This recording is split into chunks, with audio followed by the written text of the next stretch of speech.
নমস্কার।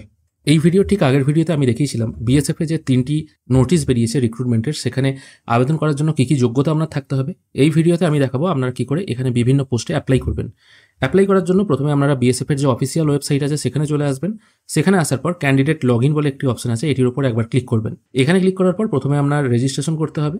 রেজিস্ট্রেশন করার জন্য নিউ ক্যান্ডিডেট রেজিস্টার হেয়ার বলে যে অপশনটি আছে এটির উপর একবার ক্লিক করবেন। এখানে ক্লিক করার পর আপনার নাম যেটা মাধ্যমিকের সার্টিফিকেটে আছে, তারপর ফোন নাম্বার এবং তারপর ইমেল আইডিটি এখানে পুট করে জেনারেট ওটিপি অপশনে ক্লিক করবেন। এরপর আপনার ইমেলে একটি ওটিপি চলে আসবে, ওটিপিটি নির্দিষ্ট করে পুট করে সাবমিট করবেন। ওটিপি পুট করার পর আপনার কাছে একটি নোটিফিকেশন আসবে যেখানে বলা হবে ইউজার নেম হলো আপনার ইমেল আইডি এবং পাসওয়ার্ডটা আপনার ইমেলে সেন্ড করে দেওয়া হয়েছে। এরপর আপনার আধার কার্ডের নাম্বারটা এখানে পুট করতে হবে, সেই জন্য এখানে আধার কার্ড সিলেক্ট করবেন, তারপর আধার নাম্বার এখানে পুট করবেন। তারপর আইডেন্টিটি টাইপ হিসাবে আপনি আর একটা ডকুমেন্ট এখান থেকে চুজ করবেন, এটা আপনি আধার রাখতে পারেন। তারপর সেম আধার নাম্বার এখানে আবার পুট করে দেবেন। তারপর আপনার ডেট অফ বার্থ এখানে পুট করতে হবে। ডেট অফ বার্থ পুট করলে অটোমেটিক আপনার এজ এখানে ক্যালকুলেট হয়ে চলে আসবে। ন্যাশনালিটি ইন্ডিয়ান থাকবে। তারপর আপনার বাবার নাম এবং মায়ের নাম পুট করতে হবে। আপনার শরীরে কোনো অংশে কাটা দাগ আছে কিনা সেটা এখান থেকে আপনি টাইপ করে দেবেন। তারপরে আপনার এখান থেকে জেন্ডার সিলেক্ট করতে হবে এবং আপনার বৈবাহিক অবস্থা ম্যারিড না আনম্যারিড সেটা এখান থেকে চুজ করবেন। তারপর আপনার ডোমিসিয়াল সার্টিফিকেট আছে কিনা জিজ্ঞেস করা হচ্ছে। অবশ্যই এখানে ডোমিসিয়াল সার্টিফিকেট লাগে, সেক্ষেত্রে ইয়েস করবেন। বা ডোমিসিয়াল সার্টিফিকেট যদি না থাকে আগে অ্যাপ্লাই করুন ডোমিসিয়াল সার্টিফিকেট এসডিওর, তারপর এখানে অ্যাপ্লাই করবেন। ডোমিসিয়াল সার্টিফিকেট ইয়েস করার পর কোন স্টেট থেকে আপনার ডোমিসিয়াল ইস্যু করা হয়েছে সেটা চুজ করবেন এবং সার্টিফিকেট নাম্বারটা এখানে পুট করে দেবেন। এরপর আপনার এখান থেকে রিলিজিয়ন চুজ করতে হবে, আপনি হিন্দু না মুসলিম না খ্রিস্টান। তারপর আপনার ক্যাটাগরি এখান থেকে চুজ করবেন, এসসি না এসটি না ওবিসি। যদি এসসি হয়ে থাকে তাহলে সার্টিফিকেট নাম্বার, ইস্যু ডেট, কোথা থেকে ইস্যু করা হয়েছে, কে ইস্যু করেছে, এই সব কিছু এখানে আপনাকে সিলেক্ট করতে হবে। আর যদি আপনি জেনারেল হয়ে থাকেন তাহলে এখানে কিছু পুট করার দরকার নেই। কি টাইপের রিক্রুটমেন্ট এখানে হচ্ছে সেটা এখান থেকে আপনাকে চুজ করতে হবে, ডাইরেক্ট এন্ট্রি না এক্স সার্ভিসম্যান বা অন্য কিছু। যদি এগুলোর মধ্যে থেকে কোনোটা হয়ে থাকেন আপনি সেক্ষেত্রে এগুলো চুজ করবেন। আর যদি আপনি ফ্রেশার্স হয়ে থাকেন তাহলে ডাইরেক্ট এন্ট্রি চুজ করবেন। যদি আপনি ফিজিক্যালি হ্যান্ডিক্যাপ হয়ে থাকেন সেটা এখানে জানাতে হবে। অবশ্য ফিজিক্যালি হ্যান্ডিক্যাপ ক্যান্ডিডেটদের এখানে ফর্ম ফিল আপ করলে হবে না, সেই জন্য এটা নো থাকবে। এক্স সার্ভিসম্যান কিনা সেটা জিজ্ঞেস করা হচ্ছে, সেটাও নো থাকবে, কারণ ওখানে আপনি ফ্রেশ চুজ করেছেন। আর ডিপার্টমেন্টাল এটাও বাই ডিফল্ট নো থাকবে, এগুলো আপনি চেঞ্জ করতে পারবেন না। তারপর 7 নেক্সট করবেন। এরপর আপনার পুরো ঠিকানাটা এখানে পুট করতে হবে। পুরো ঠিকানা উপরের ঘরে পার্মানেন্ট অ্যাড্রেসের জায়গায় পুট করবেন। তারপর পিনকোড, স্টেট, ডিস্ট্রিক্ট, ভিলেজ, থানার নাম, পোস্ট অফিসের নাম এবং আপনার তহসিলের নাম কি আছে সেগুলো এখানে একটা একটা করে ফিল করে দেবেন। তারপর বলা হচ্ছে করসপন্ডেন্ট অ্যাড্রেস, যেটা আপনার প্রেজেন্ট অ্যাড্রেসের সঙ্গে যদি একই হয় তাহলে এই ঘরটায় টিক মার্ক দেবেন, অটোমেটিক কপি হয়ে নিচে চলে আসবে। যদি প্রেজেন্ট ও পার্মানেন্ট অ্যাড্রেস আলাদা হয় তাহলে কিন্তু এখানে আবার আপনাকে ম্যানুয়ালি টাইপ করতে হবে। এখানে সব কিছু ফিল হয়ে গেলে আবার 7 নেক্সট করবেন। তারপর জিজ্ঞেস করা হচ্ছে আপনার এনসিসি আছে কিনা, ইয়েস নয় উত্তর দেবেন।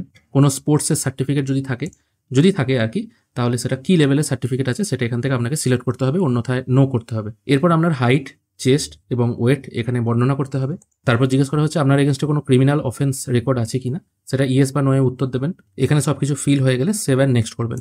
এরপর আপনার এডুকেশনাল কোয়ালিফিকেশন কি আছে সেটা দিতে হবে। এখানে সবকিছু কিন্তু একটি একটি করে শুরু করতে হবে। প্রথমে এখানে আপনার মাধ্যমিক সিলেক্ট করতে হবে, তার সার্টিফিকেট নাম্বার, কত সালে পাস করেছেন মাধ্যমিক, কোন স্টেট থেকে পাস করেছেন এবং কোন বোর্ড থেকে পাস করেছেন সেটা এখানে বিস্তারিত দিয়ে অ্যাড করবেন। আমি এখানে একটা দেখিয়ে দিচ্ছি। ধরুন এখানে মাধ্যমিকের কোয়ালিফিকেশন টাইপটা আমি হাই স্কুল রাখছি বা ম্যাট্রিক রাখছি। কত সালে পাস করেছেন সেটা এখান থেকে আপনাকে প্রথমে চুজ করতে হবে। কোন স্টেট থেকে পাস করেছেন সেটা চুজ করবেন। তারপর ইউনিভার্সিটির নাম কি আছে সেটা এখানে চুজ করে অ্যাড করবেন। দেখুন অ্যাড করার সঙ্গে সঙ্গে এটা অটোমেটিক নিচে চলে এলো। এখানে কিন্তু কোনো পার্সেন্টেজ দেওয়ার দরকার নেই এই মুহূর্তে, জাস্ট কোয়ালিফিকেশনগুলো দিলেই হবে। সব কিছু ডিটেল এখানে ফিল হয়ে যাওয়ার পর আবার নেক্সট করবেন। তারপর জিজ্ঞেস করা হচ্ছে আপনি কোনো জায়গায় চাকরি করছেন কিনা, ইয়েস বা নয় উত্তর দেবেন। যদি না হয় তাহলে নো করে এটাকে সেভ করবেন, তারপর 7 নেক্সট করবেন। আর যদি ইয়েস হয়ে থাকে এখানে আপনাকে সবকিছু ডিটেল ফিল করতে হবে। তারপর নেক্সট করলে অটোমেটিক কিন্তু সবকিছু নিচে চলে আসবে, ঠিক যেমন আপনি কোয়ালিফিকেশন অ্যাড করেছেন। এটা আমি আপাতত নই রাখছি, তারপর 7 নেক্সট করছি। এরপর আপনাকে কিছু কিছু ডিটেল এখানে আপলোড করতে হবে। আপনার ফটোগ্রাফ, সিগনেচার, মাধ্যমিকের সার্টিফিকেট, উচ্চ মাধ্যমিকের সার্টিফিকেট এবং গ্র্যাজুয়েশনের সার্টিফিকেট। এখানে মেনশন করে দিয়েছে সার্টিফিকেট, মার্কশিট কিন্তু নয়। এখানে কি কি সাইজ লাগবে সেটা বলে দিই। ফটো হতে হবে 30 থেকে 100 কেবি, সাইন হতে হবে 20 থেকে 50 কেবি। আর কোয়ালিফিকেশনের যে সার্টিফিকেটগুলো দেবেন সেগুলো 30 থেকে 100 কেবির মধ্যে হতে হবে। জেপিইজি বা পিডিএফ যে কোনো ফরম্যাটে আপলোড করতে পারেন, তবে এক্সপিরিয়েন্স সার্টিফিকেট যদি কিছু থাকে আপনার সেগুলো একটা সিঙ্গেল পিডিএফ ফাইল করে আপলোড করতে হবে। সবকিছু আপলোড হয়ে গেলে এই অপশনটায় টিক মার্ক দিয়ে 7 নেক্সট করবেন।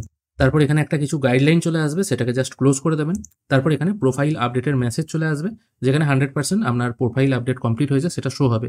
এবার এখান থেকে আপনি অ্যাপ্লাই করতে পারবেন। অ্যাপ্লাই করার জন্য অ্যাপ্লাই নিউ অ্যাডভার্টাইজমেন্ট এই অপশনটায় ক্লিক করবেন। যেহেতু আপনি লগ ইন হয়ে আছেন এখান থেকে এবার আপনি অ্যাপ্লাই হেয়ার অপশন থেকে অ্যাপ্লাই করতে পারবেন। আমি এখান থেকে একটা অপশন সিলেক্ট করে নিচ্ছি, যেমন ধরুন এখান থেকে থার্ড অপশনটা চুজ করছি। তারপর আপনার কোয়ালিফিকেশন অনুযায়ী যে পোস্টগুলো আছে সেগুলো এখানে শো হবে। আমি কনস্টেবল স্টোরম্যানটা এখান থেকে চুজ করছি। তারপর এখানে কোয়ালিফিকেশন জিজ্ঞেস করা হচ্ছে, যেটা আমি প্রথমেই বলেছি আপনাদের, মাধ্যমিক পাস থাকতে হবে সায়েন্স নিয়ে, সেটা আপনি ইয়েস করবেন। ওয়ার্কিং এক্সপিরিয়েন্স যদি থাকে ইয়েস করবেন, আর কম্পিউটারে যদি জ্ঞান থাকে সেটাও আপনি ইয়েস করবেন। তারপর এখান থেকে আপনার ফিজিক্যাল ক্যাটাগরি চুজ করতে হবে, যেটা জেনারেল থাকবে। যেহেতু আপনি রেজিস্ট্রেশনের সময় ওটা জেনারেল দিয়েছিলেন, আপনার হাইট, চেস্ট, ওয়েট এগুলো অটোমেটিকলি রেজিস্ট্রেশন পেজ থেকে কপি হয়ে চলে আসবে। এখানে আমরা দুটো ডকুমেন্ট আপলোড করতে হবে আলাদা করে, কোয়ালিফিকেশন সার্টিফিকেট এবং এক্সপিরিয়েন্স সার্টিফিকেট, দুটো এখানে আপলোড করে দেবেন। তারপর সেভ অ্যান্ড নেক্সট করবেন। সব কিছু ডিটেল এখানে আপলোড হয়ে যাওয়ার পর ফর্মটা একবার ভালো করে মিলিয়ে নেবেন। তারপর এখান থেকে আপনি কোথা থেকে ফর্ম ফিল আপ করছেন সেটা এখানে টাইপ করে দেবেন। পরীক্ষার সেন্টার আপনি কোথায় চুজ করতে চান সেটা এখান থেকে আপনাকে চুজ করতে হবে। তারপর আপনাকে পেমেন্ট করতে হবে 147 টাকা 20 পয়সা। সেই জন্য এই অপশনটায় টিক মার্ক দিয়ে পে নাও অপশনে ক্লিক করবেন। তারপর আপনার সামনে একটা ডিক্লারেশন ওপেন হয়ে যাবে, জাস্ট এগ্রি অ্যান্ড পে করবেন। এরপর এখানে পেমেন্ট করার বিভিন্ন মোড ওপেন হয়ে যাবে, credit card, debit card, net banking এবং ওয়ালেট বিভিন্নভাবে আপনি পে করতে পারেন। বেটার হয় আপনি যদি ডেবিট কার্ডে পে করেন, ডেবিট কার্ডে এখানে আপনার card number, expiry date, CVV put করে পেমেন্ট করে দিলেই কিন্তু আপনার form fill up process complete হয়ে যাবে।